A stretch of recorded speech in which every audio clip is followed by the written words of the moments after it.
మెల్లగా తెల్లారిందో ఎలా, వెలుతురే తెచ్చేసిందో ఇలా, పోసి నవ్వులతో మెరిసే పసిపాపల్లా.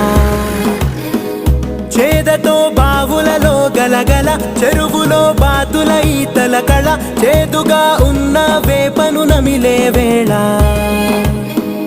చుట్ట పొగ మంచుల్లో, చుట్టాల పిలుపుల్లో, మాటలే కలిపేస్తూ మనసారా మమతల్ని పండించి అందించు హృదయంలా.